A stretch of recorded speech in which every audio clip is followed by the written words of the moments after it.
성경에서 말하는 사람의 두 부류, 우리가 흔히 성경책 가서 보시면 구약과 신약 이렇게 성경책을 나누고 있습니다. 물론 시대도 구약 시대와 신약 시대 이렇게 나누고 있습니다. 구약에는 사람을 하나님이 이렇게 보셨어요. 큰 민족, 이스라엘이라고 하는 민족, 그 다음에 이스라엘 외에 다른 모든 민족은 다 이방인으로 그렇게 보시고, 이스라엘과 이방인 이 두 가지 관점으로 하나님이 보십니다. 근데 신약 시대에는 이보다 조금 더 나아가서 예수님이 오고 나신 그런 부활 승천하신 뒤에는 하나의 부류가 더 생겨났다 성경이 말하고 있어요. 그것은 유대인 그리고 이방인, 그리고 유대인과 이방인 상관없이 예수님의 그 보혈의 공로로 말미암아 구원받은 사람은 누구든지 될 수 있다고 하는 교회라는 하나의 부류가 다시 생겨나서 이제는 세 부류로 하나님이 보신다. 이게 이제 성경적인 하나님의 관점입니다. 또 이러한 관점도 있어요. 하나님의 관점은 구원받은 자와 구원받지 못한 자로 보시는 그런 관점도 또 우리가 성경을 통해서 살펴볼 수 있습니다. 근데 이런 관점은 좀 완벽하지 못해요. 충분하지 못합니다. 왜냐? 성경에서 또 다른 하나의 관점을, 하나님의 관점을 우리에게 얘기해 주기 때문입니다. 그것은 곧 뭐라고 얘기하냐? 성경 기록에 따라서 본성에 속한 자가 있다라고 성경은 얘기하고 있고, 또 육신에 속한 자가 있다라고 얘기하고 있고, 또 영에 속한 자가 있다고 성경은 이렇게 말을 하고 있습니다. 본성에 속한 자, 흔히 얘기해서 쉽게 말해서 사람은 태어나면서 본성에 속한 자로 태어나서 사람의 본성에 따른, 그래서 우리가 흔히 자연인이라고 얘기하는 구원받지 못한 상태인 죄인의 상태로 태어나는, 예수 그리스도가 그 안에 없는 이런 죄인으로 태어나는 본성에 속한 사람, 이걸 성경이 얘기하고 있습니다. 그래서 우리가 잘 아는 로마서 1장에도 많은 본성의 사람들이 성경이 얘기하고 있고, 유명한 로마서 2장 14절 제가 읽어드리겠습니다. 율법을 소유하지 않은 이방인들, 그죠? 이스라엘 사람들 외에는, 구약시대에는 이방인들은 율법이 없었어요. 그래서 율법을 소유하지 않은 이방인들이 본성을 통해 태어나면서부터 하나님께서 이 안에 넣어주신 양심에 따라서, 그걸 성경은 사람의 본성을 따라서 태어났다고 얘기하는 거예요. 그래서 본성을 통해 율법 안에 들어있는 것들을 행할 때, 율법을 가지지 않았지만 양심을 통해서 하나님께서 이건 좀 아닌 것 같다, 그런 것 같다라는 이 양심을 통해서 율법 안에 들어있지 않은 것을 행할 때 이런 사람들은 율법을 소유하지 않아도 자기에게 율법이 된다라고 이제 성경이 얘기하는 이러한 본성으로 태어난 사람을 성경은 본성에 속한 자라고 얘기하고 있습니다. 또 고린도전서 2장 14절에도 동일하게 이런 말씀을 우리에게 주셨습니다. 그러나 본성에 속한 사람은, 자연인은 하나님의 영의 것들을 받아들이지 아니하나니. 왜 그래요? 구원받지 못한 상태이기 때문에 영의 것들을 거부한다는 겁니다. 그것들이, 하나님의 것들이 그에게는 어리석은 것이라는 거예요. 본성에 속한 자에게는. 또 그가 그것들을 알 수도 없다는 거예요. 본성에 속했기 때문에. 그래서 이는 그것들이 영적으로 분별되는 것이기 때문에 하나님의 말씀이 본성에 속한 사람은 이렇게 반사시킨다는 그런 것을 성경이 알려주고 있는데, 이와 반면에 영에 속한 사람이라고 하나님이, 구원받은 사람을 이렇게 표현하고 있습니다. 영에 속한 사람은 하나님의 것들을 판단한다, 이런 것을 분별하게 이렇게 성경이, 그래서 본성에 속한 사람이 있고 영에 속한 사람이 있고 이렇게 얘기를 하고 있습니다. 그래서 고린도전서 11장 14절에 가서 보시면, 남자가 머리를 길게 기르는 것은 우리에게 율법이 있거나 아니면 하나님의 새로운 그런 법이 없다 하더라도 그거는 우리 본성, 양심이 저건 이상하다라고 느끼게 되는 게 정상이라는 거예요. 그게 고린도전서 11장 14절의 말씀입니다. 남자가 이렇게 머리를 기르고 다니는 것은 성경에 올바르지 않은 상태라, 그건 우리 본성이 증명한다는 겁니다. 양심이 저건 이상한 것이다, 여자가 저렇게 해야 된다는 거, 이건 특별한 말씀이 없어도 그렇게 우리 본성에 하나님이 넣어주셨다는 겁니다. 그래서 성경은 이렇게 본성에 속한 자, 영에 속한 자라고 얘기하고, 또 하나는 육신에 속한 자를 고린도전서 3장 1절에 이렇게 얘기하고 있어요. 분명히 구원받은 자인데 본성에 속한 행동을 하는 사람을 성경은 육신에 속한 자라고 이렇게 얘기를 해요. 그래서 3장 1절에 형제들아, 내가 영에 속한 자에게 말하는 것 같이 너희에게 할 수 없어서, 너희가 구원은 받았는데 육신에 속한 자, 곧 그리스도 안에 있는 아기들은 이러한 상태에 있을 수밖에 없다 해서, 이제 막 구원받은 사람이나 아니면 예수님 안에서 성장하지 못한 사람을 성경은 육신에 속한 자라는 표현을 쓰면서 육신적인 성도라는 표현을 씁니다. 그래서 본성에 속한 자가 있고 육신에 속한 자가 있고 영에 속한 자가 있다, 이렇게 얘기하는 겁니다. 육신에 속한 자, 이렇게도 표현할 수 있어요. 예수 그리스도가 분명히 구원받았기 때문에 그 안에 존재합니다. 근데 그럼에도 불구하고 본성의 통제를 받아요. 자꾸 육신적으로 가는 겁니다. 예수 그리스도를 소유하고 있는데도 이런 사람은 성경은 육신에 속한 사람이라고 얘기합니다. 이와 반면에 성경에서 예수님이 원하는 그런 성도의 모습, 그것은 성경이 영적인, 영에 속한 사람, 영적인 사람이라고 얘기해요. 그래서 그리스도가 당연히 안에 있는 사람이고, 그러면서도 본성도 가지고, 동일하게 육신이 있기 때문에 본성도 가지고 있으나 누구의 통제를 받아요? 성령님, 예수님의 통제를 받는 그런 사람을 성경은 영적인 사람. 그래서 하나님 보시는 관점이 이렇게 세 부류로 또 나눠질 수 있다, 성경은 얘기하고 있습니다. 오늘 이 얘기를 좀 하려고 합니다. 이 내용에 대해서.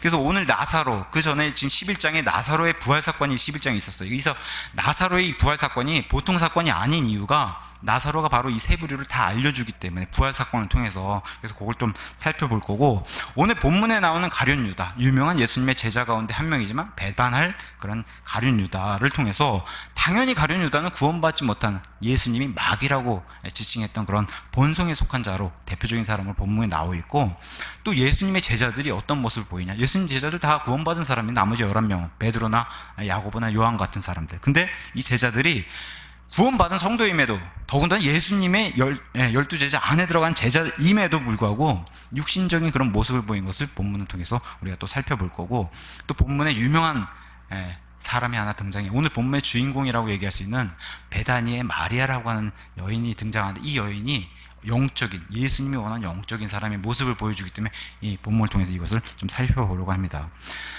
오늘 제목을 나는 영적인 사람인가 육신적인 사람인가, 이런 제목으로 좀 말씀 나눠보려고 해요. 둘 다, 이 제목에 속한 사람들 둘 다 구원받은 사람이에요.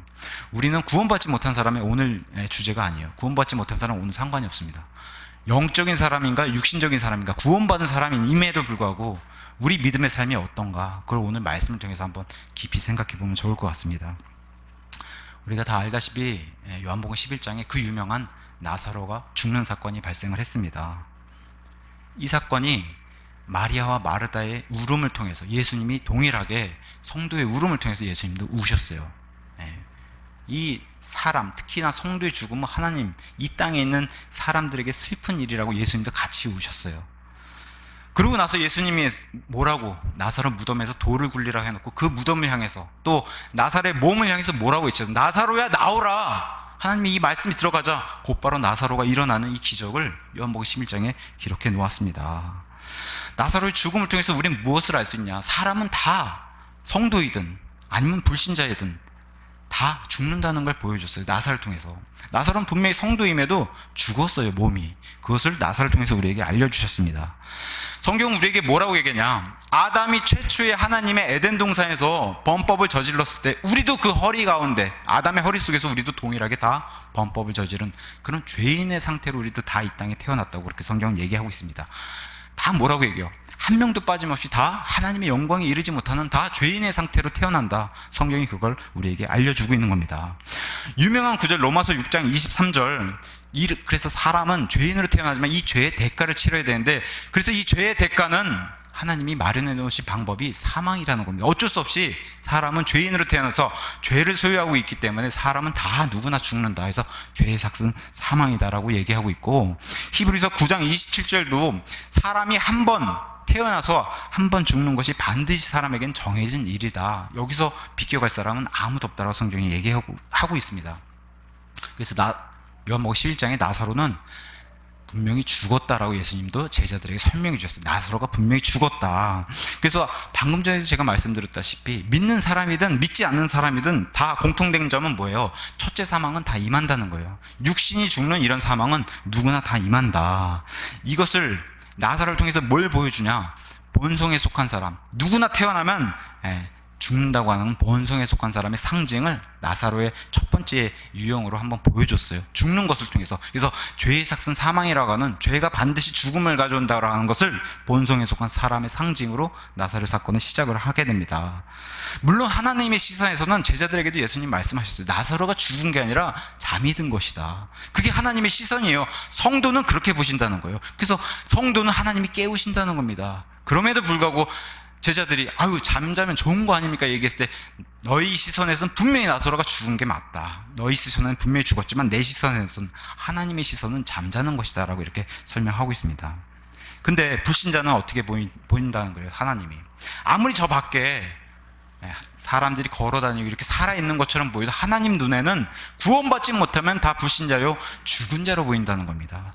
성도는 죽었어도 산 자로 보시고 살아있는 자는 살아서 걸어다녀도 하나님 눈에는 죽은 자로 보인다. 이게 하나님의 시선이라는 겁니다. 좀 전에도 말씀드렸다시피 나사로를 뭘로 부활시켜요? 이 무에서 유로 창조하실 수 있는 이 능력이 있으신 분이 말씀으로 나사로를 그 자리에서 일으켜 세우셨어요. 그래서 요한복음 5장 24절 제가 읽어드리겠습니다. 유명한 구절이 성경은 이렇게 얘기하고 있습니다. 이 말씀을 믿고 우리 안에 이 말씀, 사실 말씀이 나타내는 그 대명사가 예수님이에요. 그 예수님을 소유한 사람에겐 이런 걸 주시겠다고 예수님이 약속해 주셨어요.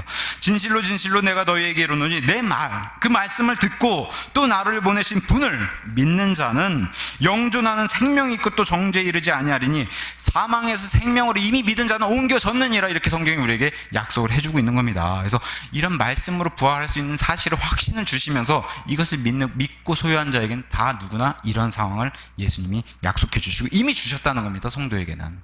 특히나 나사로의 부활을 통해서 보여주시는 게 우리도 역시 그날이 있다는 거예요. 그날에 우리도 반드시 부활시켜 주신다. 이것을 성경 기록을 통해서 우리에게 다시 확신을 주신 게 나사로의 사건이에요. 그래서 나사로를 부활시켰습니다. 예수님 말씀으로 부활시켰더니 나사로가 부활은 했는데 기이한 장면이 나오죠. 왜냐? 죽은 자를 감싸고 있는 수의가 손발을 감싸고 있었고 여전히 얼굴에 수건으로 덮여 있었다고, 묶여 있다라고 성경이 표현하고 있어요. 자기 스스로 풀지 못했어요. 이것을 부활은 했는데 무덤에서는 일어났는데 수의를 풀지 못한 상황을 요한복음 11장에 보여주고 있어요. 이것은 뭘 상징하냐? 구원은 받았는데 여전히 죄와 허물 가운데 죽어 있는 사람들과 똑같은 상태인, 아까도 제가 설명드렸다시피 육신에 속한 자, 구원받았는데 성도임에도 불구하고 육신에 속한 자, 이제 막 태어난 그 갓난아이의 모습처럼 나사로의 부활을 통해서 그것도 보여줬어요. 수의를 못 풀고 가만히 묶여있는 그런 상태. 근데 이것은 육신적인 사람의 상징을 또 보여줍니다. 그래서 어떤 분은 이렇게 설명을 해요. 구원받았다고 해서 자동으로 막 성경을 생각하거나 성경을 말할 수 있거나 성경을 행할 수 있는 건 아니라는 거예요. 차차 단계가 있고 하나님 말씀 먹으면서 아이가 커나가듯이 성도도 똑같다. 그 얘기를 이 육신적인 사람의 상징으로 해서 자라나야 되는 것을 성경이 보여주고 있는 겁니다. 구원 받았습니다. 나사로가 부활은 했어요. 근데 예수님 뭐 하라고 또 명령을 하세요? 본인이 풀어주실 수 있어요. 예수님이 수의를 그 말씀으로 하신 분이 이거 못 하시겠어요? 일도 아닌데. 근데 예수님 풀지 않으세요. 누구 보고 풀라고 하세요? 그를 풀어서 그가 다니게 하라라고 나사로 주변에 있는 사람들에게 이것을 풀라고 명령을 주세요. 이 주변에 있는 사람 누구냐? 바로 예수님, 주님을 봤어요. 이 사람들도 같이 보고 듣고 그것을 예수님의 명령을 듣고 말하고 생각하는 그 사람들에게 나사로의 수의를 풀어주어라 하는 영적인 사람들의 이런 상징도 다시 보여줬어요. 사람은 유명한 얘기가 있죠. 우리 믿음 생활은 혼자 할 수 없다. 성경이 그걸 지금 얘기하고 있는 겁니다. 믿음 생활은 혼자 할 수 없다.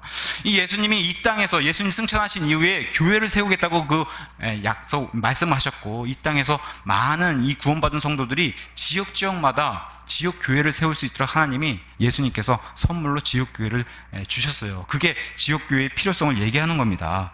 그래서 믿음 생활은 혼자 할 수 없는 것이다. 그걸 알려주고 싶으신 겁니다. 예수님께서 그리스도인에겐 예배가 필요하다. 그러니까 뭐예요? 설교와 성경 공부의 필요성을 얘기해주고 있고, 성도와 성도 사이에 교제가 필요하다는 것을 예수님이 알려주셨어요. 사람이 풀어주어 그가 교제하고 다니게 하라라고. 이것을 예수님이 본인이 풀어주지 않으시고 옆에 있는 사람들이 그걸 명령해서 풀어주신 걸로 이런 상징을 나타냅니다. 영적인 사람들의 상징 또한 성도가 서로의 수위를 벗겨줘야 된다는 거예요. 구원받은 성도끼리 서로의 수위를 벗겨줘서 예수님을 볼 수도 들을 수도 그렇게 해주게끔 예수님이 그런 명령을 주세요. 우리 유명한 사도 바울이 구원받을 때 햇빛보다 더 밝은 빛을 맞고서 눈이 멀어요. 근데 다마스커스 도시에 들어가가지고 누가 이 눈을 열게 해줘요? 예수님이 열게 해주신 게 아니라 아나니아라고 하는 또 다른 형제를 보내가지고 그 형제가 눈을 벗게 해준 이런 일화를 통해서도 잘 보여주는 게 성도와 성도를 서로 이렇게 교제하게끔 예수님이 그런 방식으로 하나님의 일들이 진행된다고 하는 것을 성경이 우리에게 알려주고 있는 겁니다. 자, 구원은 누구나 하나님의 말씀으로 구원받아요. 구원은 이것은 변함없는 불변의 진리입니다. 구원받기 위해서는 오직 예수 그리스도 한 분만 있으면 돼요. 이것도 불변의 진리예요. 근데 하나님이 또 하나 원하시는 것은 영적으로 성장하려면은 교회로 모여야 한다는 거예요. 우리에게 알려주고 싶으신 거 그거예요. 교회로 모여야 한다는 겁니다. 참 요즘 같은 시대에, 이런 코로나 시대에 참 모이기 힘들어요. 너무 힘들어요. 그럼에도 불구하고 우리가 이렇게 말할 수 있을 것 같아요. 최선을 다해서, 우리가 할 수 있는 대로 지켜가면서 최선을 다해서 모일 수 있는 대로 모여야 한다는 그런 마음을 가지고 예수님께 간절히 구하면서 우리가 최선을 다해서 예배를 드리는 자세와 행동을 해야겠다, 그런 마음을 다잡고 행동에 취하시면 좋을 것 같습니다. 혼자 수위를 벗을 수 있는 사람은 없다는 거예요. 그래서 혼자 영적으로 성장할 수 있는 사람도 없다는 겁니다. 이게 불가능하다고 성경이 얘기하는 겁니다. 자, 그러면서 본성에 속한 자, 육신에 속한 자, 그 다음에 영에 속한 자의 이런 상징적인 모습을 나사로를 통해서 보여주면서, 나사로가 어떤 상태를 보여주냐, 영적인 상태에 들어갔단 말이에요. 나사로가 부활한 뒤에. 그래서 영적인 사람의 상태가 된 나사로와 예수님이 교제하는 그런 장면으로 오늘 본문이 시작하게 되는 겁니다. 구원받아서 나도 동일하게 예수님처럼 부활할 수 있다. 이미 그 부활의 신분이 든 우리 성도라는 그 신분이 되면은 예수님과 친밀히 교제해야 된다는 것을 예수님이 계속 원하시고 계시다는 것을 오늘 본문 시작을 통해서 알려주고 있는 겁니다. 그래서 12장 1절과 2절에 그 뒤에 예수님께서 유월절 엿새 전에 베다니에 이르셨는데 거기는 이미 죽었던 나사로가 있었고, 그래서 거기서 그들이 그분을 위해서 저녁 식사를 베풀었는데 그 상에 나사로가 있었다는 것을 통해서 예수님과 긴밀한 교제를 하는 것을 성경이 알려주면서 시작을 하게 됩니다. 친밀하게 교제하는 거예요. 나사로는 영적인 사람이라고 성경이 소개를 해주는 겁니다. 계시록 3장 20절에 가서 보시면 라우디게아 교회에 이런 말씀을 주셨어요. 보라, 내가, 예수님 말씀이에요. 내가 문에 서서 두드리노니 누구든지 내 음성을 듣고 문을 열면은 내가 그에게로 들어가 그와 함께 만찬을 먹고 그가 나와 함께 먹으리라. 예수님을 받아들이고 영접하게 되면은, 구원받으면은 예수님과 교제하는, 먹고 마시고 하는 이런 교제가 이루어진다. 영적인 교제도 이루어지고, 실제로 그런 교제를 위해서 예수님이 친히 성경 기록을 통해서 내가 나사로랑 이렇게 먹고 마시고 하는 교제를 통해서 너희도 동일하게 이런 교제를 나랑 나누고 있다. 근데 나사로와 먹고 마시는 실제 음식으로 한 이것을 본을 통해서 뭘 보여주신 거? 우리는 말씀으로 이런 먹고 마시고 하는 교제를 하고 있다는 것을 성경을 통해서 우리에게 알려준다는 겁니다. 우리에게도 이런 자세를, 너희가 영적인 이런 나와 교제하고 있는 이런 사람이 되기를 예수님이 원하신다라고, 너희도 이런 사람이 되기를 이렇게 성경 기록으로 알려주시는 겁니다. 에베소 1장에 이런 유명한 구절이 있어요. 제가 읽어드릴게요. 하나님 아버지께서 1장 20절에 이렇게 말씀하셨습니다. 그분께서, 하나님 아버지께서 그리스도를 죽은 자들로부터 살리시고 여기서 끝난 게 아니라 하늘의 처소들에서 자신의 오른편에, 아버지 오른편에 그분을 앉히셨다는 거예요. 이런 말씀을 에베소 1장 20절에 주셨는데, 동일하게 우리도 어떻게 해주시냐, 2장 6절에 이런 말씀입니다. 또 예수님만 그렇게 앉히신 게 아니라 함께 일으키셔, 누구를? 그리스도 예수님 안에서 우리를, 저와 여러분을 함께 일으켜 주시고 하늘의 처소들의 예수님이 앉은 자리에 동일하게 함께 앉히시는 분이 바로 하나님 아버지시다. 이거 믿으십니까? 예수님이 앉은 그 자리에 동일하게 우리도 공동 상속자로 같은 그 하나님 아버지 오른편에 앉혀주신다. 이거 대단한 거예요. 우리가 그러한 신분이 됐다는 겁니다. 그래서 너희가 이러한 신분이 있는, 이런 신분이 이미 된 사람들인데 어떻게 해야겠나? 예수님이 원하는 영적인 사람이 되라고 지금 오늘 본문에서 시작에 알려주고 있는 겁니다. 어떤 사람들은 구원받았어요. 구원받았는데 주님과 교제하기 원하지 않은 사람들이 있어요. 분명히 화평이 깨지고 믿음 생활에서 소홀해지고 예배에 소홀해지는 그런 사람이 있습니다. 또 어떤 사람은 주님의 성도들, 형제 자매들하고 교제를 원치 않는 사람들이 있어요. 애써 멀리하고, 이런 사람들도 우리가 충분히 있는 걸 알 수 있습니다. 또 하나는 자신이 교제하는 이런 모임이 있어요. 근데 그 모임에 가서 들여다보니까 그 모임이 분명히 구원받은 사람들의 모임임에도 불구하고 주님을 그 한가운데 모시기 원치 않은 사람들이 있다라고 우리도 충분히 알 수 있습니다. 저와 여러분의 우리의 교제, 아니면 저와 여러분의 형제 자매들끼리의 전화통화, 아니면 카톡 같은 SNS 사이에 오고 가는 그런 대화 속에서 우리의 모습은 어떤가요? 한번 생각해 보면 좋을 것 같아요. 우리의 모습은 어떤지. 실컷 교제를 다 했는데 거기에 만약 예수님이 안 계신다, 그럼 우리 스스로가 우리를 육신에 속한 사람이라 우리가 판단할 수밖에 없는 그러한 성도로 볼 수밖에 없다는 겁니다. 혹시나 우리 안에 이런 교제를 하고 있지 않은지 이 시간 한번 깊이 생각해 보면 좋을 것 같습니다. 요한복음 15장부터 시작하는 이런 하나님의 기록은 20장까지, 요한복음 21장까지 있는데 20장까지 십자가 전후의 내용을 기록해 놓은 장이 이제 12장부터 20장까지 기록되어 있습니다. 날짜로는 얼마 안 돼요. 열흘 정도밖에 안 돼요. 앞에 십자가 전에 일주일, 그다음에 십자가 후에 부활 후 3일의 내용을 기록한 게 그 열흘 동안의 기록을 이렇게 많은 장에 할애해서 하나님이 우리에게 기록을 남겨주셨어요. 그러고 나서 21장에 가서 예수님이 40일 동안 이 땅에 계실 때 베드로와 자기 제자들을 만난 그 베드로의 금을 던진 사건이 등장하게 되는 겁니다. 대단한 겁니다. 요한복음의 거의 절반 분량을 마지막 열흘에 십자가로 가는 그 열흘에 할애하고 있는 겁니다. 그래서 요한복음을 제외한 마태, 마가, 누가복음에서는 예수님이 특별히 이 불특정 다수의 그 성전의 이스라엘 백성을 향해서 선포한 내용들이 가득 담겨 있는데, 요한복음은 그와 반면에 자신의 제자들과 이렇게 사사로이 지내는 이런 모습들, 이런 것들을 자세히 기록해 놨어요. 그러니까 공적인 모습보다는 사적인 모습을 많이 기록해 놓은 게 요한복음의 기록입니다. 그래서 죽음 전에 제자들과 함께 있는 이런 기록들을, 주님의 모습을 기록해 놓은 게 요한복음이에요. 그러면서 1절에 유월절 엿새전 이렇게 시작하면서 유월절이 옵니다. 이 마지막 유월절에 예수님이 돌아가셔야 돼요. 그래서 예수님이 이 땅에 유월절, 총 4번의 유월절을 이렇게 지내고 가셨습니다. 그래서 우리는 이런 명절과 성경 기록에 따라서 예수님이 이 땅에 33년 반을 사셨다, 그리고 공생애를 3년 반 하셨다는 것을 명절을 토대로, 또 성경 기록을 토대로 예수님이 나이와 시간을 우리가 파악하는 겁니다. 나중에 유월절 또 예수님 십자가 그 사건을 통해서 다시 한번 말씀을 나누겠지만, 예수님은 유대인 시간으로 목요일날 돌아가시고 일요일날 새벽에 부활하세요. 정확히 3일 반 만에 부활하시는 그런 모습을 보여주십니다. 성경은 아예 날짜가 기록되어 있어요. 유대인 달력으로 14일날 돌아가시고 17일날 부활하는 이 날짜를 아예 성경에 기록해 놓았습니다. 그래서 아침 6시에 마리아가 이제 막 동이 트는 그 빛과 함께 예수님 부활하신 그 사건을 3일 반 만에, 그래서 3일 풀로 낮과 밤을 다 채우시고 누구도 변명의 여지 없이 예수님 3일 반 만에 부활하신 그런 사건. 그러니까 이런 숫자의 의미가 있죠. 3년 반, 33년 반, 대환란 3년 반, 후반기 3년 반, 이런 3년 반과 연결되어 있는 3일 반 만에 예수님이 부활하신 사건을 성경에 기록해 놓고 있습니다. 그러면서 예수님이 드디어 십자가에 달리시러 가시기 때문에 드디어 마지막 십자가 사역으로 발을 떼시는 게 오늘 본문의 시작입니다.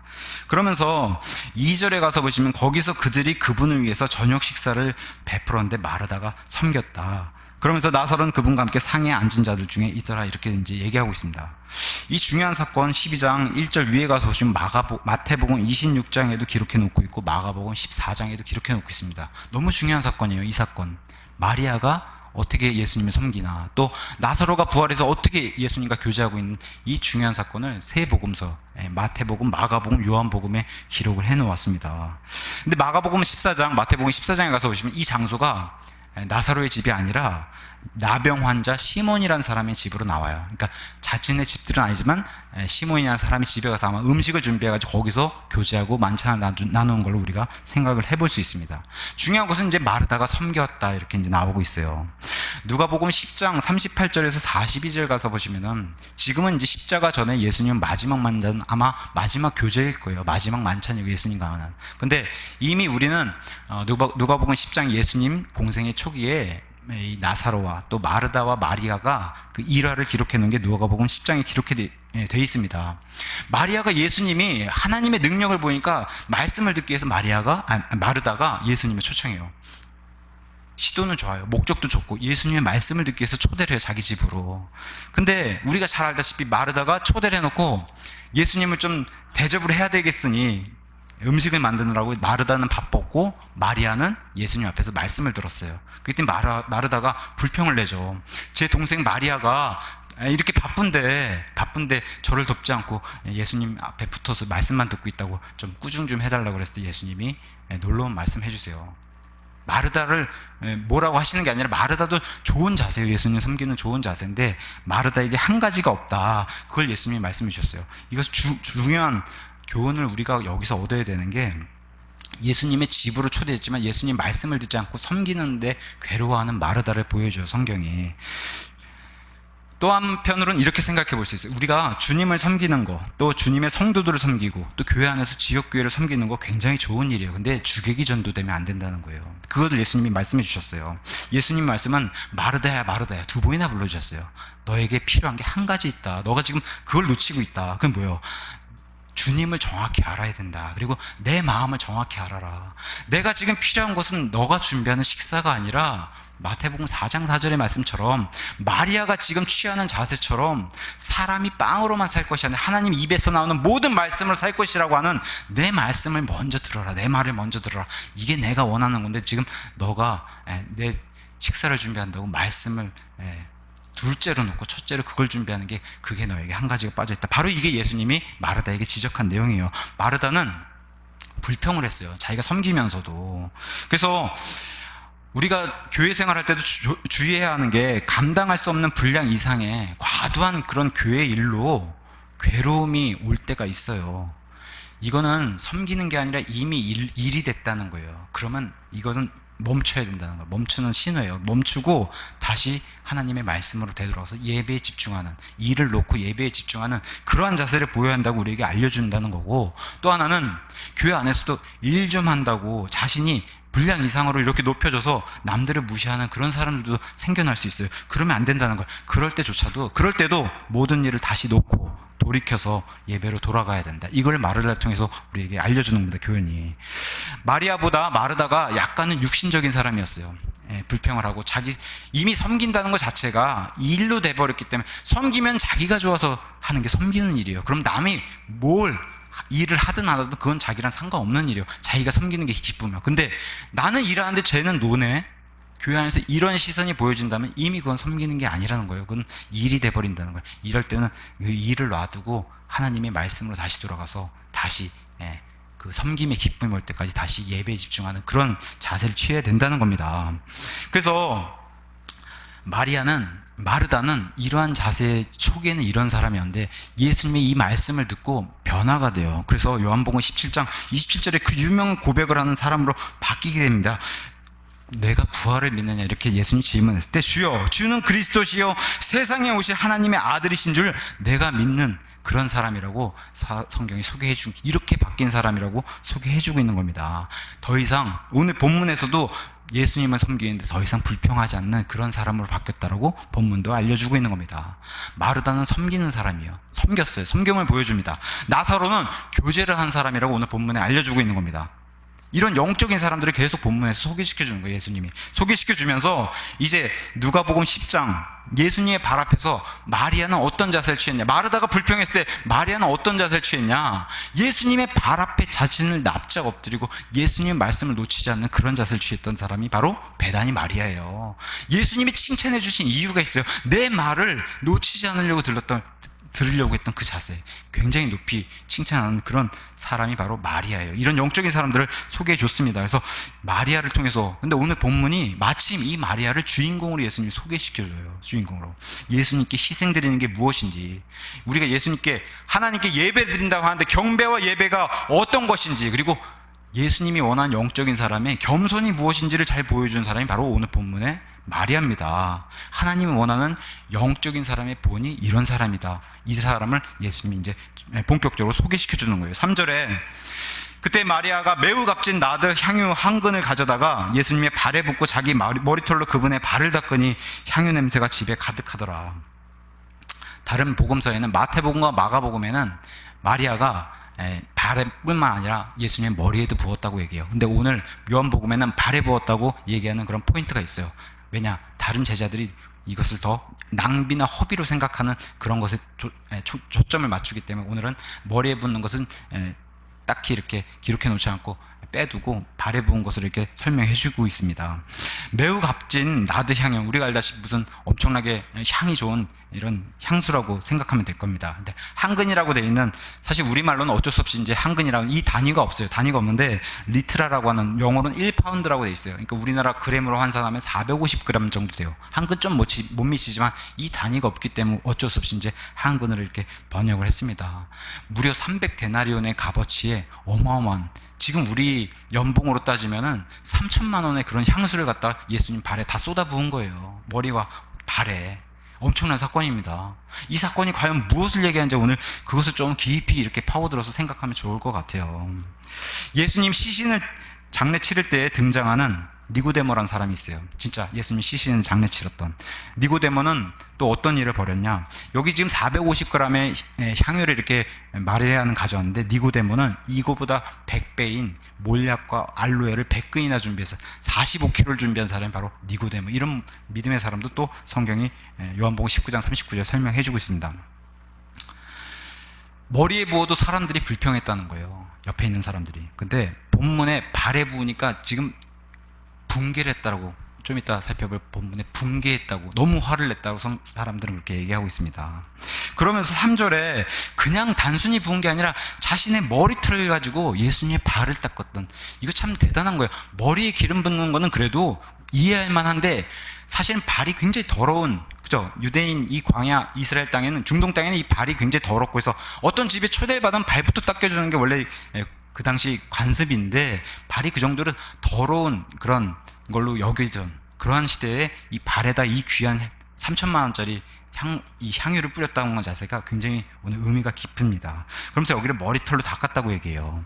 고린도전서 11장 2절에서 15절에 가서 보시면 남자는 머리를 짧게 깎아야 되는 게 하나님이 원하시는 남자의 상이고, 여자는 머리를 길게 길러야 되는 거예요. 그래서 남자는 이 머리에다 뭘 쓰지 말고 하나님 앞에서, 여자는 자신의 머리를 짧게 잘라서 남자처럼 그렇게 자르지 말고, 이건 머리 완전히 빡빡 민 거랑 똑같다는 하나님 말씀 주셨어요. 그래서 여자는 머리를 길러서 이 머리를 덮는 게 하나님의 영광이고, 남자는 머리를 짧게 하는 게 하나님의 영광이다. 이게 바로 하나님의 질서라고 이제 얘기해 준 장면이 등장하면서, 긴 머리는 여자의 영광이다라는 단어가, 구절이 등장합니다. 고린도전서 11장. 긴 머리가 여자에게 영광이 된다는 거예요. 그게 하나님의 명령을 따르는. 근데 잘 보세요. 긴 머리가 하나님의 여자의 영광인데, 그 영광을 가지고, 자신의 영광을 가지고 예수님을 닦았다는 거예요. 향을 해서. 그게 바로 마리아의 모습을 보여주는 겁니다. 많은 재물, 이거 엄청나게 대단한, 그런 엄청나게 많은 그런 재물을 가지고 재물의 희생도 보여줬어요. 근데 자신의 영광을 가지고도 하나님께 희생한 모습을 보인 사람이 바로 마리아라는 겁니다. 우리가 희생이란 단어 성경에서 찾아보면은, 희생은 아픔을 가지고 섬기는 것을 희생이라고 얘기해요. 그러니까 예수님을 향해서 내가 아프더라도 아픔을 가지고서라도 예수님을 섬기는 희생, 그것을 지금 마리아가 보여주고 있는 겁니다. 본성에 속한 사람, 당연히 예수님을 위해 희생하는 거 상상도 할 수 없죠. 불가능한 일입니다. 또 하나는 구원받았는데 육신에 속한 사람 역시 예수님을 위한 희생을 하지 않는다는 거예요. 성경이 그걸 증명해 주고 있어요. 제가 구원받기 전에 제가 이제 오랜 세월, 20년 이상을 연예인 매니저 생활을 했습니다. 제가 예전에 제가 데리고 있던 연기자가 저 드라마의 주인공이 되게 해주시면은 제가 돈을 벌어서 하나님께 10분의 1을 되돌려 드리겠습니다 한 기도를 간절히 드린 적이 있어요. 구원받기 전의 얘기입니다. 뭐예요? 돈 벌게 해주시면 제가 하나님께 다시 보답을 할게요. 이런 이제 기도를 드렸던 그런 일이 있었어요. 실제로 제 연기자가 굉장히 유명한 드라마의 주인공이 됐고, 그 일로 제 인생에서 가장 큰 돈을 만지는 그런 돈방석에 앉은 적이 있어요. 10분의 1을 떼서 내려고 하니까 무슨 생각이 들겠어요? 이 본성에 속한 사람이. 아깝죠. 아까웠어요. 떼서 주려니까 이건 뭐 수천만 원이 나가야 되니까 아까워서 어떻게 했을까요? 안 드리게 됐어요. 그게 본성에 속한 사람이에요. 제 스스로가 그걸 고백하는 거예요. 그게 본성에 속한 사람이다.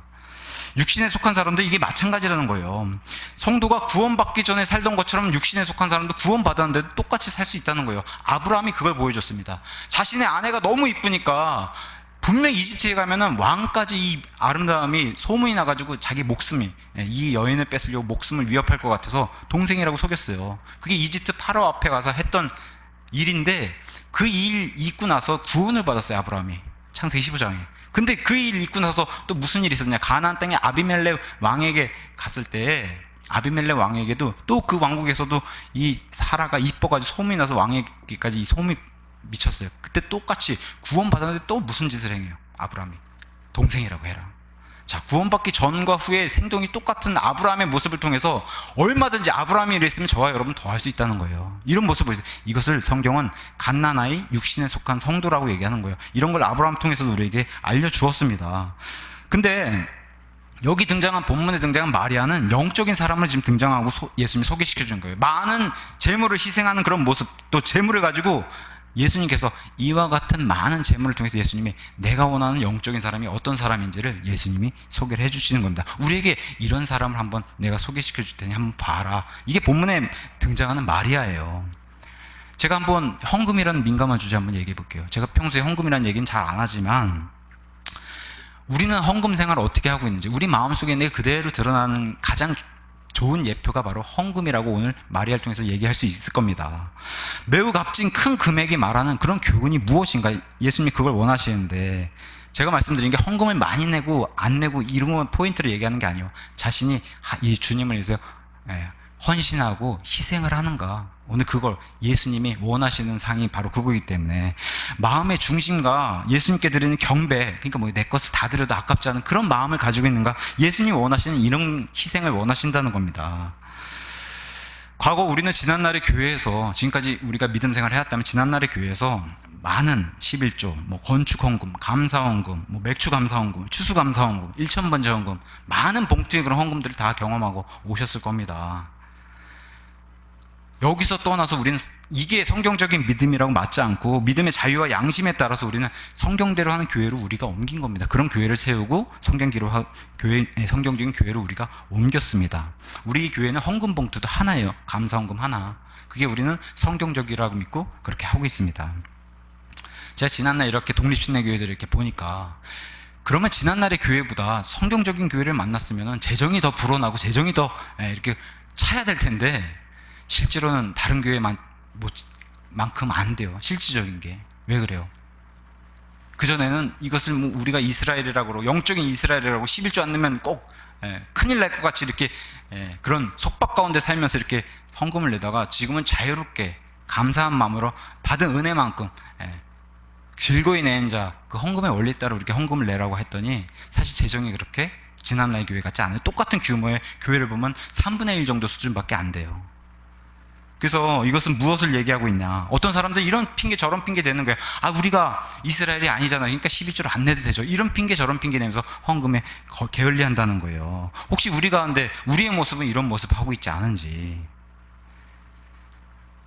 마리아가 보여주는 게 모든 재물 또 모든 능력을 허락하신 분이 예수님이세요. 그 예수님이 우리에게 주신 그런 재물, 허락하신 능력, 그런 거에 따라서, 특히 헌금의 원리에 따라서 최소한 우리 기준은 어떻게 잡냐. 우리는 이스라엘 사람도 아니고 11조를 내야 하는 의무가 없어요. 그럼에도 불구하고 최소한 우리의 수입의 10분의 1 정도를 내는 게 좋겠다라는 그 기준을 잡아요. 신구약 성경 전체를 통해서. 이것은 우리가 내는 게 11조라고 말씀드린 게 아니에요. 우리는 11조 같은 거 내질 않아요. 교회는 그런 명령을 주시지 않았기 때문에. 다만 우리의 기준이 그 정도 선은 된다. 근데 생각보다 그것을 많이 지키지 못하는 게 사실입니다. 우리 교회의 모습이. 그러니까 그런 모습이 바로 재물 속에 우리 마음에 있다는 게 좋은 예표로 예수님이 설명해 주신 거예요. 재물에 대한.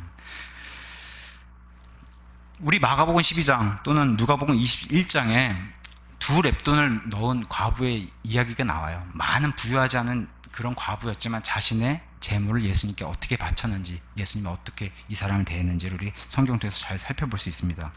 또한 어떠한 자세도 또 취해야 돼요. 11조를 막, 누가복음 18장에 11조를 막 나는 꼬박꼬박 낸다고 하는 바리새인은 예수님이 안 받으셨어요. 그 11조를. 그걸 자랑했기 때문에. 그건 원치 않습니다. 뭐라고 해요? 그 옆에 하늘을 제대로 쳐다보지 못하고 가슴을 치면서 하나님께 죄인이라고 고백했던 그 세리의 마음을 받으셨다. 그러니까 하나님은 긍휼을 원하시는 게 맞지만, 그래도 우리가 돌아왔을 때 우리의 재물을 예수님께 우리는 어떻게 내어놓는가, 한번 이 시간에 그런 것도 생각해 보면 좋을 것 같아요. 마리아는 사실 이렇게 3천만 원짜리 향유를 드릴 이런 의무가 없었어요. 드리지 않아도 됐어요, 마리아는. 그럼에도 불구하고 주님을 향한 사랑과 감사하는 마음을 전하기 위해서 자신이 희생하는 모습을 이렇게 성경을 통해서 보여줬습니다. 예수님 마리아를 소개시켜줬어요. 오늘 성경 기록을 통해서. 마리아가 보여준 또 다른 자세가 있어요. 사람들에게, 여기 옆에 지금 제자들과 많은 사람들이 있어요. 지금 만찬은 하는 자리인데 예수님 앞에서 자신의 자존심과 체면까지도 다 없애고 뭘 보여줬어요? 그 희생의 모습을 마리아는 보여줬어요. 어떤 사람들은 얘기해요. 아우, 창피해서 저런 거 어떻게 해? 저 사람이 나를 어떻게 보지? 이렇게 하면? 이런 평가도, 아니면 내가 이렇게 하면 저 사람이 나를 업신여길 텐데. 사람은 늘 이런 걱정을 한다는 거예요. 근데 마리아는 뭘 보여줬어요? 이런 체면, 사람들 시선, 눈총 이런 거 고려하지도 않고 상관하지 않았다는 거예요. 예수님이 바로 바라보는 속중심이 바로 이런 거라는 거예요. 재물이 많고 적고 그런 걸 보는 게 아니라 자신의 것을 기꺼이 예수님께 드리면서도 사람들의 시선보다 하나님을 높이 대하는, 그런 하나님을 하나님답게 대하는 그 마리아의 모습에서 예배가 바로 이런 것이라는 것을 마리아를 통해서 보여주는 겁니다. 오히려 자신의 여자의 머리털을 가지고 자신의 영광을 주님의 발을 닦으면서 희생하는 이런 경배의 자세도 마리아가 보여줬어요. 어떤 부모들은 얘기해요. 나는 구원받았는데 내 자식들도 당연히 구원받길 원하는 게 부모의 당연한 생각이겠죠. 근데 내 자식이 주님을 위해서 모든 걸 바치기는 원치 않는다는 거예요. 어떤 사람은 좋은 대학 나오고, 좋은 거죠. 좋은 직장, 또 높은 연봉 받으면 좋은 거고, 좋은 집에서 살고 싶고, 다 누구나 사람에게는 이런 욕심이 있어요. 많은 재물을 갖고 싶어 하고, 다 이런 욕심은 있는 거예요. 이건 다 이 땅에서 자신의 영광이라고 성경이 설명하고 있어요. 자신의 영광. 근데 이 영광을 주신 분이 하나님이세요. 근데 이 영광을 마리아는 어떻게 보였냐? 이 영광을 주님의 발을 닦았다. 이 영광을 하나님께 돌렸다. 이것을 마리아를 통해서 보여주고 있는 겁니다. 고린도후서 10장 17절에 유명한 구절이 있어요. 오직 자랑하는 자는 주 안에서 자랑하라. 자신을 자랑하지 말고 주 안에서 자랑하라. 그런데 그 자랑이란 단어가 다 글로리로 되어 있습니다. 글로리. 자신의 영광을 높이지 말고 주 안에서 자랑하게 되면 주 안에서 주님을 높일 수밖에 없다. 그런 자세. 먹든지 마시든지 무엇을 하든지 하나님의 영광을 위해서 하라는 그 명령을 가질 수밖에 없다라고 얘기하는데, 많은 사람들이 이렇게 주님의 다 발을 닦으려고 하지는 않는다는 겁니다. 마리아가 보여준 게 뭐예요? 주님의 발 앞에 자신의 영광까지도 내려놓고 주님의 발을 닦은 이런 모습을 마리아를 통해서 보라는 겁니다. 4절에서 5절, 이에 그분의 제자들의 하나 가룟 유다라는 사람이 등장하죠. 그래서 어찌하여 이 향유를 300데나리온에 3천만 원에 팔아서 가난한 자들에게 주지 아니하느냐. 이 본성에 속한 자라 보이는 모습이 어때요? 어찌하여 당신은 이런 모습을 보인다는 거예요. 너무 당연하죠. 본성에 속한 사람이 이런 모습 보인다는 게. 근데 가룟 유다는 본성에 속한 사람이기 때문에 이런 자세를 보이는 게 너무 당연한데, 문제는 이와 동일한 내용을 기록한 마태복음과 마가복음에 가서 보시면은 가룟 유다와 동일하게 누구도 여기에 같이 화를 내고 동의를 했냐? 예수님의 제자들도 그랬다는 거예요. 이게 문제예요. 구원받은 성도들이 같이 붕괴했다는 겁니다. 붕괴란 단어를 썼어요. 붕괴란 단어. 억울함을 당해서 사람이 억울함을 당해가지고 못 견뎌하는 그런 단어를 썼어요. 그러니까 마리아가 보여준 그 자세가 제자들에게 붕괴함을 일으켰다라는 그런 성경 기록을 마태복음과 마가복음이 우리에게 알려주는 겁니다. 제자들이 붕괴한 것은 이거예요. 주님께 붓는 향유가 버려지는 낭비와 허비라고 마음속으로 붕괴하고 실질적으로 그 불평을 쏟아냈다라고 예수님 앞에서 불평을 쏟아냈습니다. 근데 우리에게 이런 것을 기록을 보여주는 이유가 뭡니까? 너희는 이렇게 하지 말아라. 예수님을 향한 그 마음, 이게 중요한 것이다. 십계명엔 두 돌판이 있어요. 한쪽은 4개, 한쪽은 6개. 그래서 한쪽은 하나님을 사랑하는 4개의 계명과 나머지는 이웃을 사랑하는 6개의 계명을 주셨어요. 이 계명을 예수님이 이 땅에 오셔가지고 가장 큰 명령이라고 마태복음 22장 37절에 너희 마음과 혼과 생각을 다해서 주 내 하나님을 사랑하라는 게 이게 가장 큰 명령이다. 이게 첫째라는 거예요. 여기서 흔들리면 안 된다는 거예요. 그 다음에 둘째가 내 이웃을 사랑하라. 이 사이에 또 단어가 들어가요. 내 자신과 같이. 사람은 다 누구나 자기 자신을 사랑하기 때문에 너 자신을 사랑하는 것처럼 내 이웃을 사랑하라. 이게 두 번째 명령인데 지금 이 명령을 뒤집어서 가룟 유다가 이웃을 먼저 사랑하는 걸로 지금 내세우고 있는 겁니다. 교회가 해야 할 일이 이웃을 사랑하는 게 먼저가 아니에요. 그건 성경적인 게 아니라고 성경은 계속 얘기하고 있는 겁니다. 교회가 세워진 목적이 뭐예요? 사도 바울이 온 세상을 돌아다니면서 하나님 말씀을 선포해가지고 구원받은 사람들이 모여가지고 지역교회를 세울 수 있도록 예수님이 그렇게 은혜를 베풀어 주셨어요. 그러니까 교회는 구원받은 사람들의 모임으로 시작하게 됩니다. 그러면서 여기서 복음을 먼저 선포해서 불신자를 먼저 복음 선포하는 게 먼저가 아니라 이웃사랑, 불우한 이웃을 도와주는 게 먼저가 아니라 하나님의 말씀을 양육받고 성장하는 게 먼저의 교회의 목적이. 근데 많은 사람들이 착각하는 게 있어요. 불신자에게 복음을 선포하고 이웃을 도와주는 게 마치 교회의 일처럼. 그게 먼저가 아니라는 거예요. 예수님이 본문에서 말씀하신 것은 예수님을 사랑하는 게 첫 번째라는 겁니다. 말씀으로 양육받고 성장하는 게 첫 번째라는 겁니다. 교회의 목적이. 그 다음에 불신자들에게 복음도 선포하고 이웃도 사랑하는데, 근데 지금 가룟 유다가 접근한 게 뭐예요? 이 뒤에 배경에 있는 마귀가 접근한 게 뭐예요? 이 순서를 뒤바꾼 거예요. 하나님을 먼저가 아니라 사람을 먼저 섬기라고 하는 이런 걸로 뒤바꿔서 지금 접근하고 있는 겁니다. 그러면서 본성에 속한 가룟 유다는 6절에 이렇게 설명하고 있어요. 제자들과 함께 같이 분개했지만 가룟 유다는 이거보다 한 발 더 나아가서 가난한 자들을 그 마음에 둬서 이 얘기를 한 게 아니란 거예요. 실제로 그 돈이 내 주머니로 들어올 수 있었는데라는 그 도둑인 그 마음을 예수님이 아셨다는 겁니다. 가방을 맡아서 그 안에 든 것을 실제로 요한복음 13장 29절에 실제로 예수님을 십자가에 그 로마 병사를 데려올 때 이 가방, 재정을 맡은 사람이 가룟 유다예요. 세리 마태보다도 재정에 대해서 더 박식한 사람이 가룟 유다였기 때문에 재정을 맡은 사람이 가룟 유다인데 이 돈가방을 들고 갔어요. 그냥 그거 얘기하는 거예요. 지금 돈가방을 든 도둑이를 가져갔기 때문에. 그래서 실제로 예수님을 십자가에 갈 때 이 돈가방 자체를 들고 간 사람이 바로 가룟 유다인데, 그 돈주머니를 위해서 이 마음을 품었고 그것을 불평으로 내세웠다. 그래서 이런 사람 사회복지를 은근히 꺼내가지고 자신의 배후를 채우는 그런 사람과 동일하게 이제 예수님 말씀해 주셨는데, 우리 삶에서도 이런 사람 알잖아요. 위안부 할머니도 앞세워서 뒤에서 자기 배 채운 사람, 우리 뉴스로 다 겪은 그런 일도 얼마 전에 다 볼 수 있었습니다. 자, 7절에 그때 예수님께서 이르시되 그녀를 가만히 두어라. 나를 장사 지낼 나를 대비하여 그녀가 이것을 간직하였다. 사실 이 내용은 도대체 이 여인이 와가지고 이 향유를 부은 이 일은 제자들도 이해하지 못했어요. 예수님 죽고 나서 부활한 승천 이후에 이것을 다 깨달았습니다. 예수님 부활하신 뒤에. 근데 이 여인, 마리아라는 이 여인은 대단한 여인이라고 예수님 소개시켜 주는 거예요. 왜? 예수님이 발 앞에 예수님의 말씀을 놓치지 않았던 이 여인은 예수님이 죽는다고 한 그 말씀을 이해한 여인이었다는 거예요. 그래서 마가복음에 가서 보시면 장사 지내는 일, 내가 할 수 있는 이 일밖에 없습니다라고 성경이 증명해 주고 있습니다. 이 여인은 그걸 이해하고서 예수님께 이 향유를 아깝지 않게 부었던 그 여인으로 소개시켜 주세요. 이거 참 놀라운 일입니다. 그래서 예수님이 원하는 영적인 사람이 이런 사람이라고 지금 예수님 계속 마리아를 소개시켜 주는 겁니다. 예수님 발 앞에서 말씀 하나 놓치지 않았어요.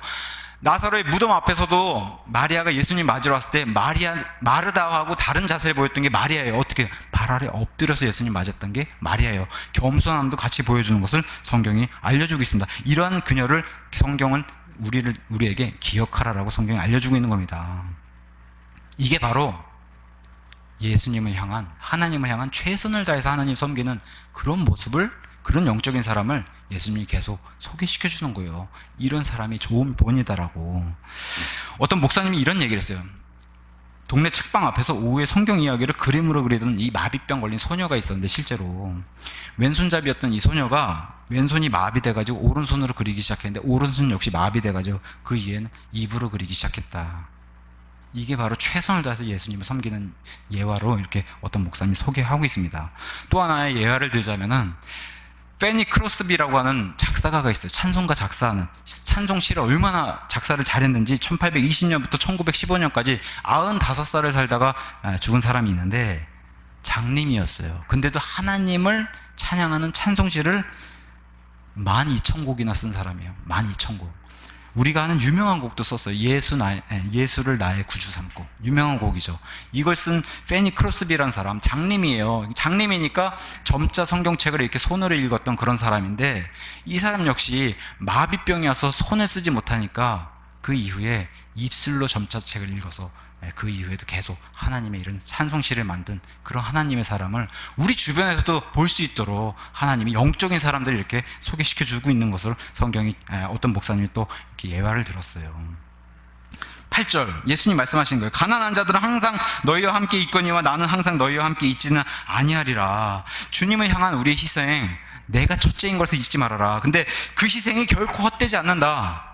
결코 헛되지 않는다. 하나님의 명령의 순서를 이걸 뒤바꾸지 말라는 거예요. 명령의 순서를 잊지 말라는 겁니다. 또한 모든 가난한 사람 이거 도와줘도 문제 해결이 되지 않는다는 걸 성경이, 예수님이 또 알려주시는 거예요. 모든 문제 해결은 주님이 열쇠라는 겁니다. 가정이 파괴되는 거, 국가가 망하는 거, 열쇠가 주님에게 있다는 겁니다. 또한 범죄가 이렇게 득달하게 올라가는 거, 또 폭력이 난무하는 거, 전쟁에, 심지어 여기 예수님이 본문에서 말씀하신 가난까지도 이 모든 문제 해결은 예수님밖에 없다. 이것을 꼭 기억하라는 겁니다. 제자들 향해서도, 우리에게도. 근데 이러한 세상의 문제를 사람들은 어리석게도 예수님 없이 해결할 수 있다고 생각하는 것 자체가 지금 문제라는 겁니다. 예수님이 그걸 알려주시는 거예요. 예수님 뭐라고 약속해 주셨어요? 내가 다시 오는 그날엔 반드시 이 모든 것이 해결된다라고 예수님이 약속해 주셨습니다. 그러면서 9절에 그러므로 유대인들 중에 많은 사람들이 그분께서 거기 계신 줄 알고 오니 이것은 예수님 때문만이 아니요 그분께서 죽은 자들로부터 살리신 나사로도 보고자 많은 사람들이 또 몰렸어요. 베다니 이 고을에. 다시 마리아를 소개시켜준 뒤에 나사로라고 하는 영적인 사람을 다시 등장시켜서 나사로로 다시 소개해주고 있는 겁니다. 나사로는 여기 그 자리에 그냥 있는 것만으로도 하나님의 영광이 돼요. 왜? 부활한 사람이기 때문에. 성도가 이런 존재라는 거예요. 우리에게 알려준 게. 이러한 영적인 사람들이 되길 원합니다. 하나님의 영광이 되는 사람들. 그래서 이 사람들을 뒤에서는 마귀가, 또 종교 지도자들이 또 10절과 11절에 뭐라고 얘기해요? 예수님도 죽이려고 협의를 끝나서 이제 예수님이 예루살렘에 입성하면 잡아서 죽일, 이 종교 지도자들이 가만 보니까 누구도 죽여야겠어요. 나사로도 죽여야 되겠다. 이러한 마귀의 열매들을 보여주는 걸 성경을 통해 알려주고 있습니다. 역시 이 사람들은 본성에 속한 지옥으로 가는 그런 모습을 이렇게 보여줍니다. 한번 상상을 해보세요. 이 손가락에 라이터 이렇게 켜가지고 한번 1초라도 될 수 있나? 사람이 이토록 연약해요. 1초라도 견딜 수 없어요. 라이터 불에도. 근데 영원히 타오르는 지옥 불로 스스로 들어가겠다고 하는 사람들, 아니면 그러한 자세를 가지고 있는 사람들, 이거 참 깊이 생각해 봐야 되고 참 안타까운 일이다, 그렇게 우리가 생각을 합니다. 종교 지도자들 뒤에서 마귀도 동일한 모습을 보였어요. 이 사람도 역시 죽여야 되겠다. 나사로도 죽여야 되겠다. 이게 마귀의 자세라는 거야. 성도를 언제나 이렇게 죽이고 억압하고 하려는 그런 존재.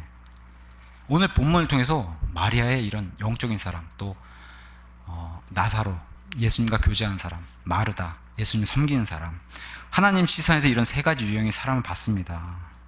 만약 이 자리에 아니면 유튜브로 이 말씀을 듣는 사람들 가운데 내가 본성에 속한 사람이거나 하나님을 아직까지 제대로 알지 못한, 예수님을 제대로 알지 못한 사람이 있다면 마음을 180도 돌이켜서 예수님께 돌이켜야 됩니다. 마음을 돌이켜가지고 회개하여 내가 죄인으로 태어난 그런 죄인임을 인정하고서 예수 그리스도만이 나를 사망과 지옥에서 영원히 건져줄 수 있는 그런 분이시다, 그렇게 고백하고 구원받는 아름다운 일이 일어나기를 예수님 이름으로 축원합니다. 구원받으신 분, 그런 분이라면은 오늘 중요한 이슈, 토픽이 그거였어요. 본성에 속한 일. 본성에 속한 일하고는 우리는 무관한 사람들이에요. 그렇다고 한다면 여기서 말씀하신 예수님의 영적인 사람이 되도록 해야 되는데 우리 안에 육신적인 모습이 없는지 사실 본문 통해서 그걸 깊이 생각해 보려고 같이 말씀을 나눈 겁니다. 찬양도 좋고 어떤 사람은 뭐 찬양하는 것도 좋고 성경 공부도 좋아하는 사람도 있어요. 근데 주님을 위해서 제가 일하기는 싫어요. 이런 사람들도 꽤 많습니다. 교회 안에. 주님을 위해서 제가 이것은 포기할 수 있어요. 근데 주님을 위해서 모든 것을 포기하라 그러면 나는 포기할 수 없습니다. 이런 사람들도 꽤 있습니다. 오늘 본문이 얘기하는 마르다, 나사로, 마리아, 이런 사람들 통해서 예수님이 알려주고 싶으신 거는 살아난 사람, 다시 부활한 사람, 구원받은 사람은 구원받았는데 여전히 죽은 옷을 입고 있으면 안 되잖아요. 예수님이 수위를 사람들이 풀어주라고 했잖아요. 여전히 죽은 옷을 입고 죽어 있는 사람들의, 그런 죽은 사람의 옷을 입고 여전히 죽어 있어야 하는 그런 무덤에 그대로 누워 있으면 안 되잖아요. 이게 안타까운 일이라는 겁니다. 이게 육신에 속한 성도의 모습인데 이런 모습 보이지 말라고, 너희는 이러지 말라고 지금 예수님이 나사로의 부활 사건을 통해서 또 본문의 이런 영적인 사람들의 예를 통해서 예수님이 이렇게 알려주고 있는 겁니다. 오늘 예수님이 소개시켜준 이런 영적인 사람들, 그 사람들 한번 이렇게 깊이 한번 보세요. 깊이 생각해보고, 예수님을 묵묵히 섬기는 마르다, 예수님과 친밀한 교제를 하는 나사로, 예수님께 자신의 모든 것을 희생하고 겸손하게 예수님께 바짝 엎드려서 경배드렸던 마리아, 이런 사람들 한번 깊게 생각해 보시면서, 뭐 오늘 광고 시간에도 말씀드렸고 설교 시간 내내 말씀드렸다시피 우리가 이러한 코로나 시대에 최선을 다해서 할 수 있는 한 예수님이 베풀어 주신 은혜 속에서 기회를 주실 때 우리가 예배를 드리고 하나님을 최선을 다해 섬긴다는 게 무엇인지 한번 이 시간에 예수님이 원하는 영적인 사람이 된다는 게 무엇인지 그걸 다시 한번 마리아라는 이런 인물을 통해서 한번 깊이 생각해 보면 좋을 것 같고, 다시 한번 제가 질문을 던지면서 말씀을 마치려고 합니다. 나는 영적인 사람인가? 육적인 사람인가? 나는 영적인 성도인가? 육신적인 성도인가? 나는 영적인 그리스도인인가? 육신적인 그리스도인인가? 한 주 동안 깊이 생각하는 그런 우리 모두 되기를 예수님의 이름으로 축원합니다.